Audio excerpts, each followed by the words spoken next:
A paz do Senhor para todos, amém? Glória a Deus. Como o pastor Robson estava falando, eu estou vendo aqui a minha igreja aqui, ó, né? Glória a Deus. Quando eu vi o meu irmão Arlindo, eu falei, você vem no dia, rapaz, eu vou pregar. Ele falou assim, poxa, mas você está lá na frente, não? Ele falou assim, não, é porque é elas que vão. Eu falei, elas quem? O coral. Eu falei, glória a Deus, glória a Deus. Queria agradecer a Deus pelo convite. Meu irmão Alessandro está lá atrás, irmão do pastor Robson. Agradecer pela confiança, tá, pastor? É muito difícil a gente entregar assim o púlpito, né, nas mãos de alguém que a gente não conhece, confiando. Aí o nosso irmão Alessandro me deixou aí uma situação bem difícil, né? Ele falou algo aí que de repente ele exagera, né? Não sei se ele exagera mas enfim, como o pastor Robson mencionou, eu também sou ovelha do mesmo pastor que as minhas irmãs ali, pastor Alessandro. Nós servimos a igreja do Nazareno ali em Nilópolis. Durante um tempo estivemos à frente da missão em Deodoro, ali dentro do Triângulo, e ficamos ali, eu e minha esposa que está ali. É só olhar, a mais linda ali, vai ser fácil de achar ela. Estivemos ali à frente da missão Deodoro durante 9 anos, e depois de 9 anos, Deus nos trouxe de volta para cá em 2021, e estamos servindo ali. Temos um culto ali que nós dirigimos às 6 horas da manhã, não é todo dia. O pessoal pergunta, é todo dia, pastor? Eu falei, não, todo dia não, é só segunda, terça, quarta, quinta e sexta, sábado e domingo não.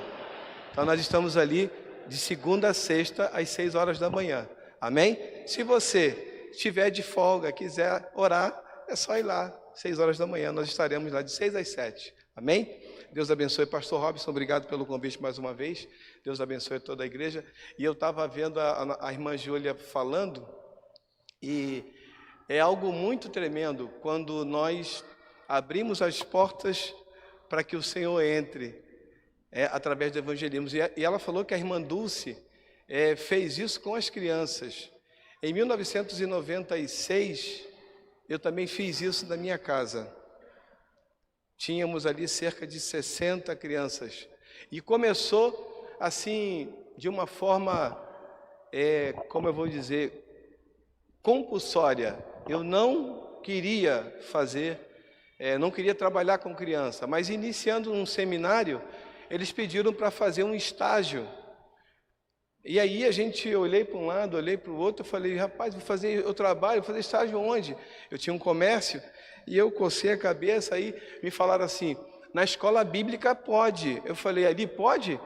Com criança é tranquilo, eu vou chegar lá, vou ficar, criança a gente tira de letra, é fácil. E isso é o que eu pensava, né? E entrei e comecei a trabalhar como queria, fazer o estágio lá. No segundo dia, a coordenadora, a pastora Marli, disse assim, Sildemar, eu falei, pronto, pastora. Ela falou assim, a professora faltou. Eu falei, então não vai ter aula hoje? Ela falou, vai. Que bom, arrumou outro professor? Arrumamos. Quem é? Você. Eu falei, não. Segundo dia, e me jogaram lá, parecia assim que me jogaram aos leões, porque quando eu aprendi isso na prática, se não estiver preparado, as crianças engolem. Tem que estar preparado. Eles percebem que você está perdido, eles percebem que você não entende, eles percebem e fazem maior bagunça. E eu aprendi isso na prática. Depois eu fiz a PEC, e depois a gente foi e chegamos a ter 60 crianças na nossa casa. Lá abrimos as portas e elas entravam e faziam. Então, a partir desses trabalhos com crianças, inicia-se ali um grande trabalho como esse aqui. Glória a Deus pela vida da irmã Dulce, que abriu suas portas, e hoje nós podemos estar aqui congregando, né? Participando desse culto, entregando o nosso culto ao Senhor. Glória a Deus pela vida desses irmãos. Abra sua Bíblia, por favor, e assim nós iniciamos a mensagem, no livro de Isaías, capítulo 6.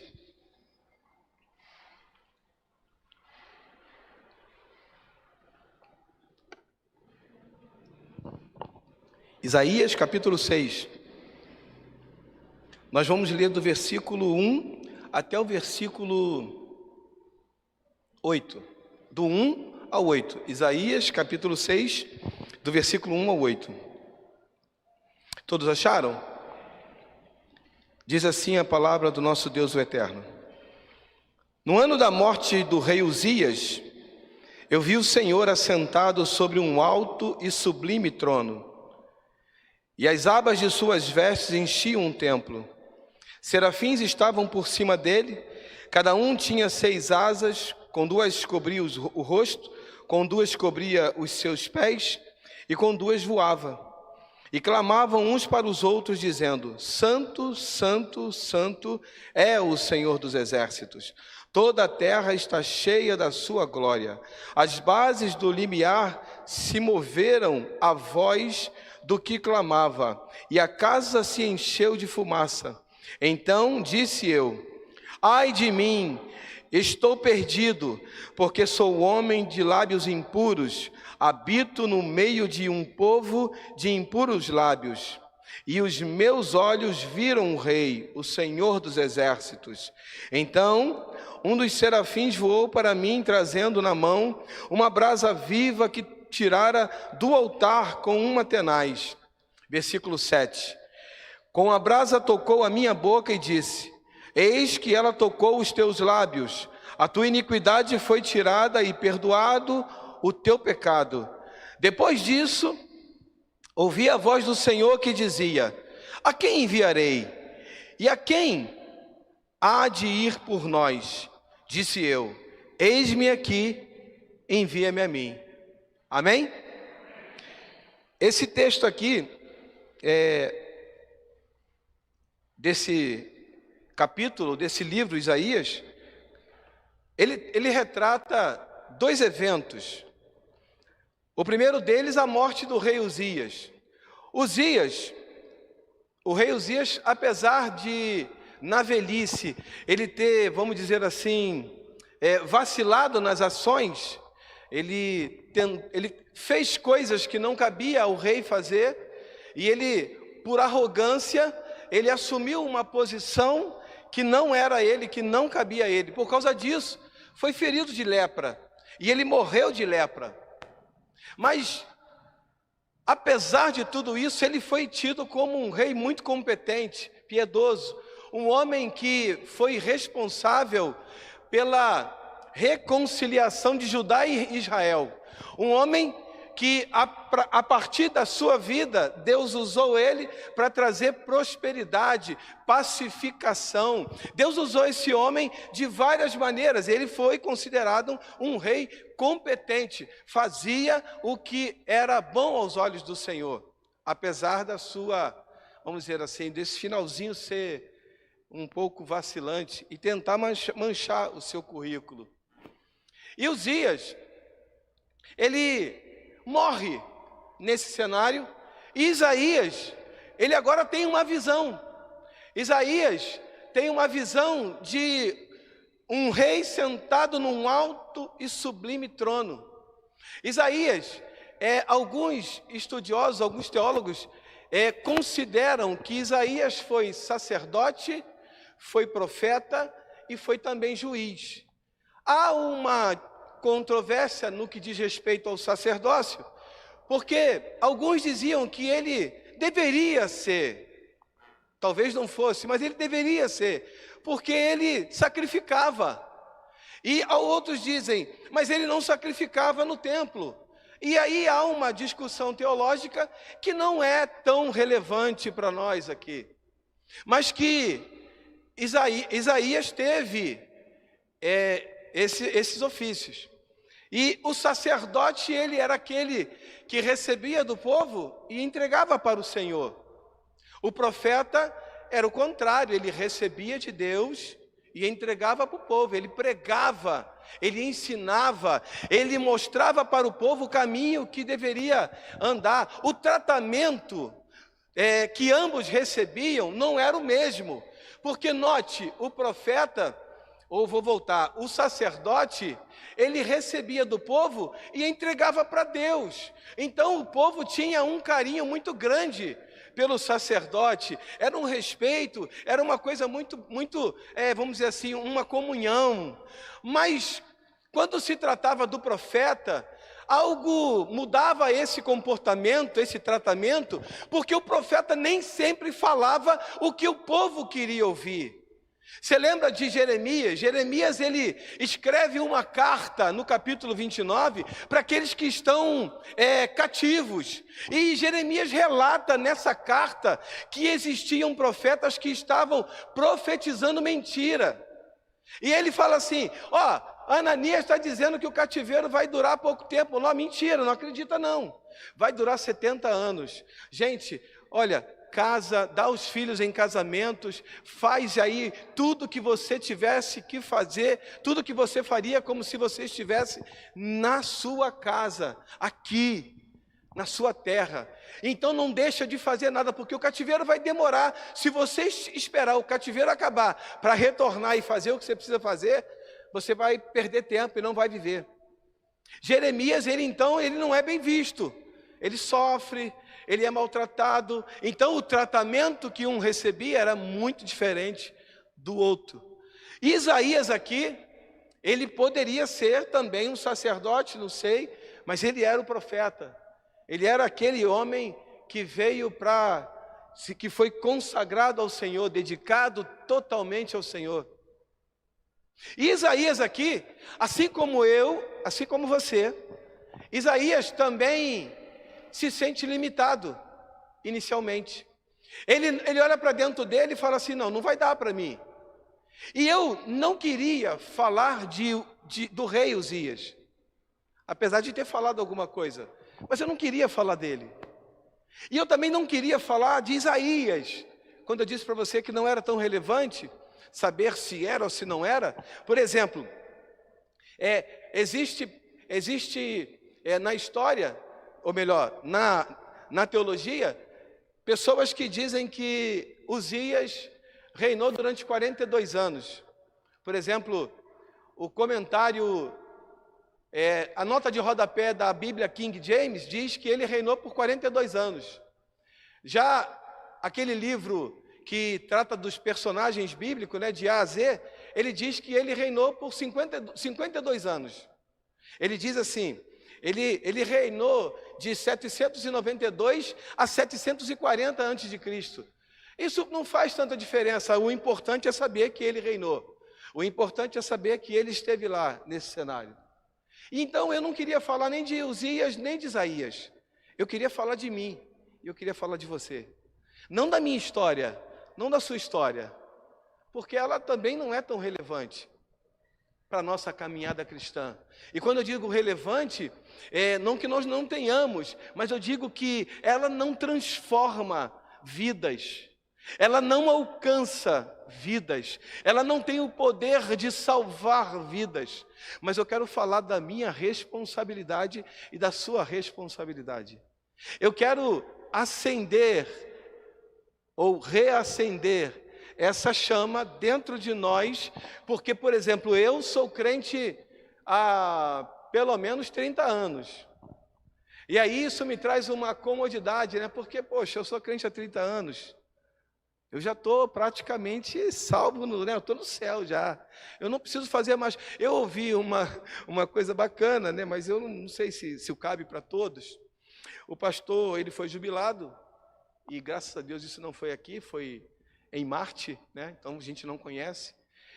Ele foi jubilado e ele disse assim, eu agora não preciso mais ir para a igreja, porque eu já cumpri o meu tempo. Eu pensei, eu falei, você já cumpriu a sua obrigação, certo? É isso? Sim, eu já cumpri o meu, eu não preciso mais, eu fui jubilado, agora eu dei a vez para outra pessoa assumir o meu lugar e dar prosseguimento à obra. Eu falei, perfeito, não tem nada de errado até aí, mas eu sirvo a Deus assim porque fui obrigado? Eu sou pastor porque alguém me obrigou? Então, eu venho para a igreja, eu vim aqui hoje porque eu fui obrigado, e aí eu tenho que pregar, e aí eu queria ir para o shopping, mas o pastor me chamou para pregar, eu tenho que ir para pregar porque eu sou pastor? Não! Eu vim aqui porque eu sirvo a Deus, e para mim, falando de mim, é um prazer estar na igreja.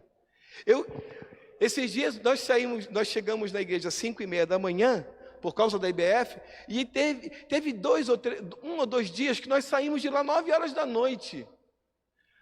Parecia que a gente estava dormindo na igreja. Mas isso para mim, apesar de ser cansativo, eu não vou dizer para você que eu cheguei em casa, não, eu cheguei em casa esmagado de cansado. Mas eu não estava, também eu não vou mais fazer, porque isso, não, isso era um prazer. Eu estava fazendo algo que me dá prazer. Então, se uma pessoa é jubilada, ela não vai mais ter as responsabilidades ministeriais, não cabe mais a ela. Mas ela não pode vir ao culto, cultuar ao Senhor, que durante 70 anos permitiu que ele estivesse em vida, e durante parte desses 70 anos estar à frente de algo que é tão maravilhoso, que é a obra do Senhor, o rebanho do Senhor. Olha que responsabilidade do pastor Robson. Ele está à frente de algo que não pertence a ele. Ele está à frente de algo que pertence ao nosso Deus, o Todo-Poderoso. E ele tem que fazer isso com zelo, ele não pode fazer de forma negligente. E é por isso que essa igreja está até hoje de pé, porque ele faz com zelo, com responsabilidade e compromisso. Então eu queria reacender a chama. Aí você vai dizer, não, em mim está acesa. Não, glória a Deus. Quando eu falo reacender, é em mim, a partir de mim. Por isso que eu falei que eu vou falar da minha responsabilidade. Eu quero reacender todos os dias em mim, a responsabilidade de responder positivamente ao chamado do Senhor. Ordenança é diferente de mandamento. Ordenança, eu não tenho opção, eu tenho que fazer. Há uma ordem explícita e eu tenho que obedecê-la. Mandamento não. Mandamento, eu obedeço se eu quiser. Alguém disse assim, nas escolas dominicais, a gente sempre ouve, pastor, Deus sabia que o homem ia pecar? Sabia. E por que então ele não protegeu a árvore? Pergunta difícil, né? Deus não protegeu a árvore? Como é que faz então? Por que Deus não protegeu a árvore? Porque se Deus protegesse, ele teria um relacionamento baseado no impedimento e não baseado na obediência. Deus não queria esse relacionamento. Eu não venho para a obra do Senhor porque eu sou obrigado, eu venho porque eu amo o Senhor. Você não está aqui porque você foi obrigado, você está aqui porque você quer celebrar 75 anos da igreja. E durante 75 anos, pessoas se dedicaram para que hoje nós estivéssemos aqui celebrando 75 anos. Lá atrás, eu tenho certeza absoluta que tem pessoas que já partiram. Eu tenho certeza absoluta que no início parecia que não ia dar. Eu tenho certeza absoluta, sem medo de errar, que o pastor Robson, em algum momento dessa trajetória ministerial à frente dessa igreja, ele viveu situações que parecia que era o fim. Ele olhou e falou, gente, como é que nós vamos fazer agora? Mas o Senhor é aquele que guia, o Senhor é aquele que dirige a igreja, o Senhor é aquele que sustenta e fortalece. Assim como foi dito, pessoas faziam o trabalho que outras pessoas fazem hoje. E eu descobri isso na prática, o que o pastor Robson falou aqui, que ninguém é insubstituível. Eu descobri na prática que eu tinha um negócio, eu achava que só eu podia fazer determinadas coisas. E quando eu chegava, eu fazia, aí quando alguém ia fazer, eu falava, não, você não vai conseguir, deixa que eu faço. E aí, não precisa ajudar não, deixa que eu faço. Eu ia fazendo, até que um dia eu fiquei doente, aí eu fiquei desesperado, porque eu falei, como é que vai ser? E no outro dia eu descobri que saiu tudo tranquilo. Aliás, saiu até melhor do que se fosse eu. E eu fiquei um pouco decepcionado, né? Assim, olhei para um lado, será que alguém percebeu? Aí no outro dia saiu de novo, eu falei, Aí eu aprendi que ninguém é insubstituível. Quando eu estava em Deodoro, eu dizia, se eu sair daqui hoje, amanhã Deus coloca outro pastor muito melhor do que eu. Porque não é sobre mim, é sobre o Senhor. E quando eu disse para você que eu ia falar sobre a minha responsabilidade e a sua responsabilidade, é porque Isaías, ele viveu um momento assim de insegurança, quando ele olha para dentro dele respondendo assim: mas, Senhor, eu sou um homem de lábios impuros e habito no meio de um povo de impuros lábios. Isaías está vendo a sua condição em detrimento daquilo que ele poderia ou deveria fazer na obra de Deus. E ele olha e fala assim: não dá para mim, porque eu sou um homem, olha, não tem como. Aí, um daqueles serafins que tinham 6 asas, com 2 cobriam os pés, com 2 cobriam os rostos e com 2 voavam. Um deles sai e vai no altar. Isaías estava no templo, provavelmente próximo do Santo dos Santos, onde só o sacerdote estaria. Mais um motivo pelo qual alguns acreditavam que ele era sacerdote. Mas isso também não faz diferença. Ele estava ali. E aí um dos anjos pega uma tenaz, ou uma brasa com uma tenaz, e toca nos lábios de Isaías, tornando Isaías agora um homem, diz aqui, sem pecado, com os lábios puros, mostrando que não é sobre nós, não é sobre a nossa capacidade de nos purificar para fazer algo para o Senhor, é sobre o Senhor na nossa vida. Isaías, ele estava parado, recebe um anjo que pega uma brasa e toca no seu lábio. Essa atitude mostra que ela vem de Deus para o homem. Ela não vem do homem para Deus. Ela vem de Deus para o homem. E aí, agora, vem uma pergunta do Senhor para Isaías. E é aqui que eu e você entramos. É aqui que eu e você assumimos essa responsabilidade. A sinergia é algo que vem, que uma pessoa faz paralelamente ou concordantemente com outra pessoa. 2 pessoas ou mais se unem no mesmo objetivo, para fazer a mesma coisa, para obter o mesmo resultado. E aí, nós temos a soberania de Deus, mas temos a responsabilidade do homem. Isaías agora, ele pode responder a isso que foi perguntado para ele. E essa pergunta ecoa até nós, chegando até nós. E a mesma pergunta feita para Isaías é feita para mim e para você. A quem enviarei? Deus perguntou para Isaías. Quem irá por nós? Isaías levantou uma das mãos e disse: eis-me aqui, envia-me a mim. A decisão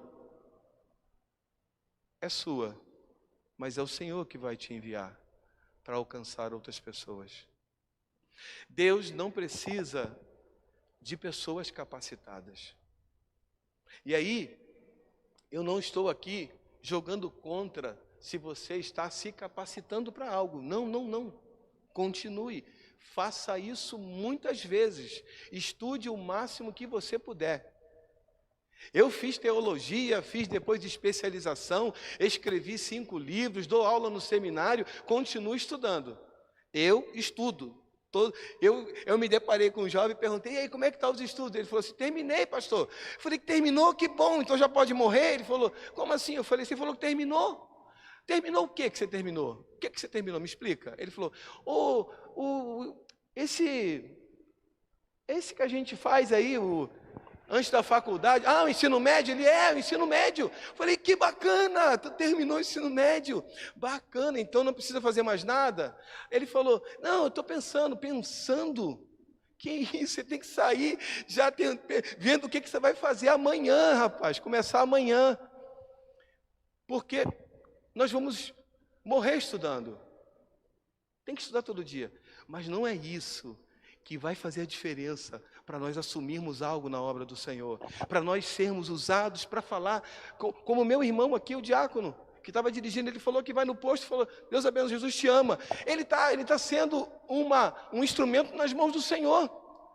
E para isso ele não precisa ter feito teologia, ele não precisa ter feito curso de especialização, não precisa nada disso. Ele só precisa estar disponível. Quando eu e você decidimos estar disponíveis, o Senhor nos usa. Você quer ver um exemplo muito prático? Você tem um carro, ou melhor, vou aumentar. Você tem 2 carros na tua garagem. Um é uma Ferrari e o outro é qualquer outro carro que você quiser. Qualquer carro, pode ser o meu, qualquer carro. Não precisa ser um carro. Os 2 estão na garagem. Você olha e fala, eu tenho 2 carros. Um é uma Ferrari.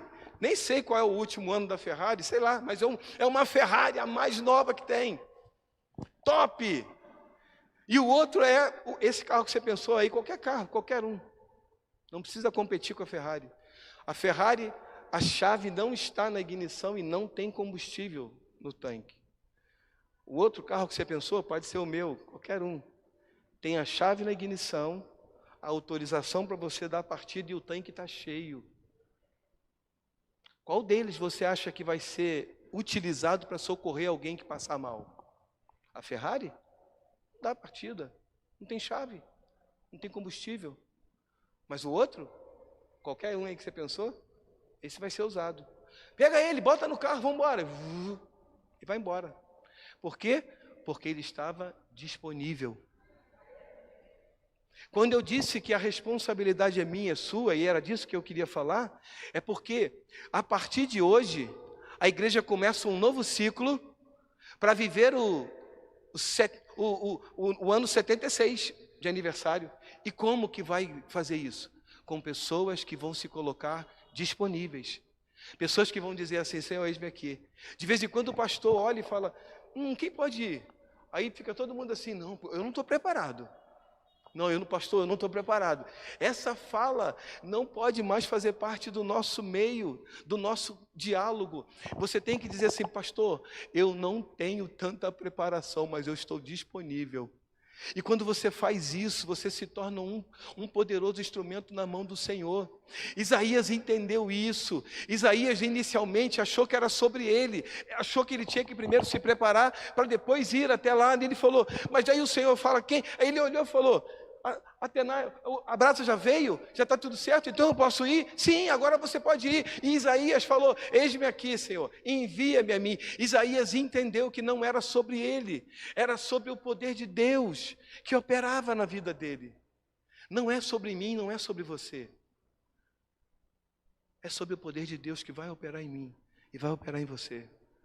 Quando eu iniciei em Deodoro, eu não sabia nada de direção de igreja.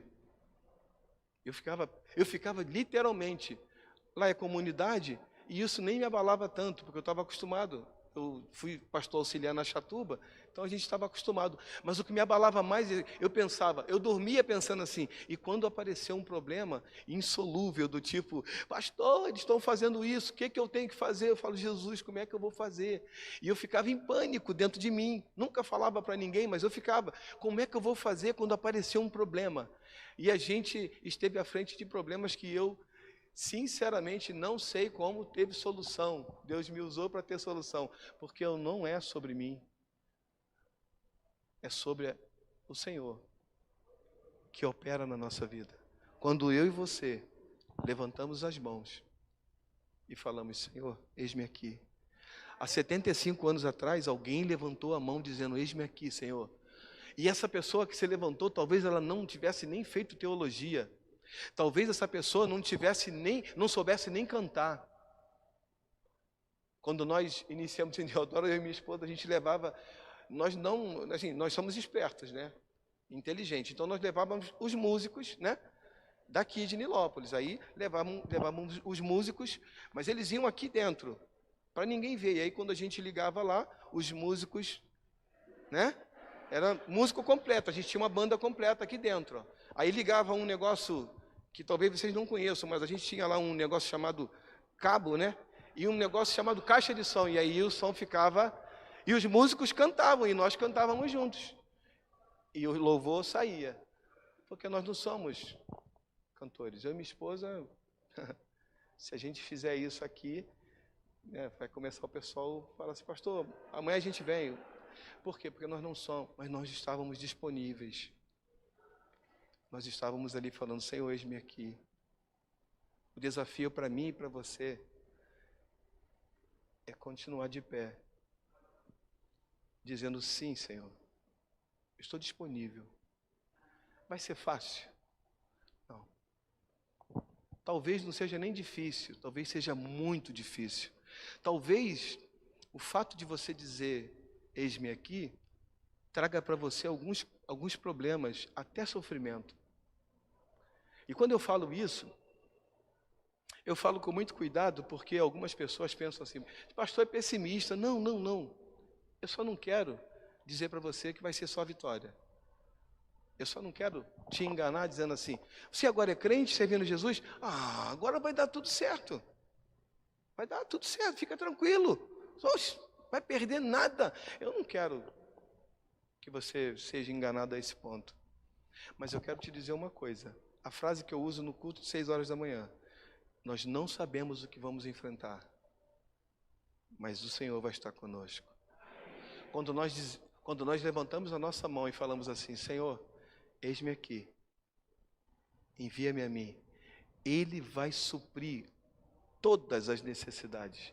Ele vai sustentar naquilo que precisa. Ele vai te fortalecer. Ele vai te instruir. Ele vai trazer à tona os recursos necessários. Eu fico olhando aqui, eu falo, gente, como deve ter gasto dinheiro, material para essa igreja? Como que isso aconteceu? O Senhor é o meu pastor. Nada faltará. Ele é quem faz acontecer a coisa. A partir do momento em que eu tomo a decisão de dizer, eis-me aqui. Por isso eu disse que é nossa responsabilidade. Por isso eu disse que não queria falar de Isaías, não queria falar de Uzias. Eu queria falar de nós, da nossa responsabilidade. Todos os dias, eu e você, temos a responsabilidade de reafirmarmos o nosso compromisso com o Senhor. Para que daqui como a nossa irmã Júlia disse, daqui a 75 anos, tenham pessoas aqui celebrando 150 anos da igreja e falando, olha, quando a igreja fez 75 anos, o pastor Robson estava lá e aquele povo estava lá, o diácono abriu, ele dirigiu o culto, foi uma coisa maravilhosa e hoje nós estamos aqui, alguma coisa vai mudar. Eu não sei se a cor, se os instrumentos, alguma coisa vai mudar. Mas uma coisa não muda. Pessoas disponíveis para ser usada pelo Senhor. Pessoas que decidiram, mesmo a preço de sofrimento, dizer, sim, Senhor, eis-me aqui. Sim, Senhor, eu quero fazer parte. E quando a gente fala isso, eu não estou falando para você que agora você vai ter que ser pastor, agora você vai ter que ser... Não, não, não, não, não. Não. Quando você sair daqui, algumas pessoas, não aqui em Nilópolis, mas em outros países, elas saem da igreja e às vezes se esquecem que são crentes. E aí, o compromisso meu e seu, a responsabilidade minha e sua, é saber que nós continuamos a ser crente quando a gente sai. E aí, eu vou sair daqui e vou para casa. No caminho de casa eu encontro alguém, fala de Jesus para a pessoa. Ou, se você não puder falar com palavras, com a sua atitude. Que ela possa ver em você alguém diferente. Que ela possa tratar você, olhar e falar, poxa, que bacana. E você possa ser esse instrumento na mão do Senhor. Na faculdade, no trabalho, sabe, na vizinhança, aonde você for. No posto de gasolina, no atacadão, quando você parar o carro, a pessoa fala, poxa, eu gosto de abastecer o carro desse moço aí. Ele sempre fala alguma coisa, sempre fala assim, ó, Deus abençoe, e eu gosto de ouvir isso. E as pessoas gostam de ouvir, porque elas precisam.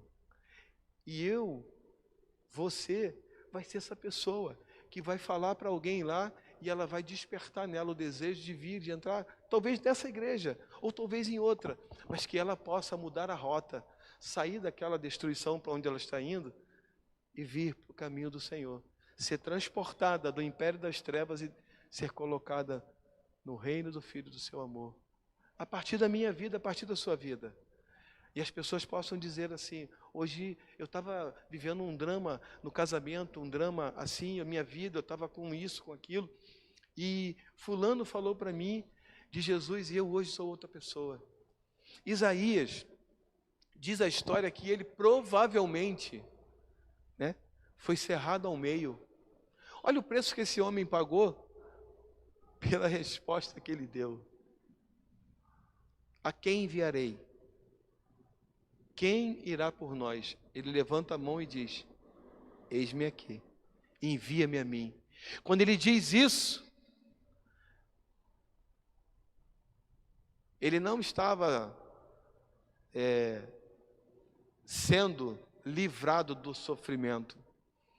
E ele mesmo vendo o sofrimento, ele continuava com as mãos levantadas. Hoje, nós temos aí notícia de muitos missionários ao redor do mundo que estão com as mãos levantadas, estão sofrendo, alguns sendo mortos, mas eles não arredam o pé de dizer: eis-me aqui, Senhor, envia-me a mim. Usa a minha vida, faz de acordo com a tua vontade e o teu querer. Eu quero ser um instrumento nas tuas mãos. Eu tenho certeza absoluta, que alguns aqui já teve muita vontade de fazer algo para o Senhor, mas não fez porque não se achava digno ou capaz. E eu queria só dizer para você, não é sobre você, é sobre o Senhor, que vai atuar na sua vida, te capacitando. E olha, você pode ter a idade que for, pequeno, Deus pode te usar como instrumento, em algum lugar, em alguma área, na igreja, fora da igreja, na sua casa, fora da sua casa. Só precisa que você levante as mãos e diga: Senhor, eis-me aqui. Essa decisão e essa resposta ativa o modo capacidade de Deus em nós. Enquanto nós não falamos nada, Deus está nos vendo, mas Ele não vai fazer nada, porque a gente não está disponível. Mas quando eu falo: Senhor, eis-me aqui, ativa, vira uma chave assim, e aí aquilo que parecia que eu não tinha condições de fazer, Ele me capacita para realizar aquilo. É uma coisa incrível. Eu não sei se você já viveu essa experiência. Situações que você... Vou falar de mim, né? Eu tinha um sonho muito grande de dar aula no seminário. E eu sempre falava isso. E eu não... Sabe, eu tinha a oportunidade de dar em outros seminários, mas eu queria dar aula no seminário da nossa denominação, porque eu não queria ser reconhecido em outro lugar. Eu falei: não adianta, não tem... Para mim não tem tanto valor, né? Lá fora o pessoal: mas aqui eu queria dar no STNB, Seminário Teológico Nazareno do Brasil, eu queria. E eu ficava, mas quando o coordenador me chamou e falou, eu gelei e falei: não tenho condição, não sou capaz. E aí eu me lembro daquilo que eu mesmo falo. Eu falei: não é sobre mim, é sobre o Senhor. Eu tenho que ter o requisito básico que o seminário exige, eu tenho. Agora é só me lançar, porque Deus é que vai fazer. A primeira aula que eu dei na frente do coordenador, do professor, e dois alunos confrontando o ensino, e eu tentando me segurar, porque eu já dei aula. Então, assim, a postura de professor eu já tinha, porque eu dei aula no ensino médio e, na época, em segundo grau, né? Num colégio particular. E aí eu tinha essa questão, mas eu fiquei achando que não dava, porque eu achava que era sobre mim, sobre a minha capacidade. Mas não é sobre minha capacidade. Escrever um livro foi a outra coisa que eu tinha, e quando eu escrevi, eu ficava com medo de entregar para alguém, porque eu falava: não, o que eu estou escrevendo? Hoje eu escrevi 5 livros. Para mim, isso é algo assim extraordinário. Oxe, porque eu consegui colocar no papel pensamentos, e o livro não é pensamento meu, é base bíblica, teológica e histórica. Então o livro está lá. Mas como que eu fiz? Eu tive que me lançar. Eu tive que colocar a mão e falar: Senhor, eis-me aqui. faz aquilo que eu preciso e eu não consigo. Porque quando nós nos colocamos dependentes do Senhor, nós estamos declarando a nossa insuficiência para fazer aquilo na obra do Senhor.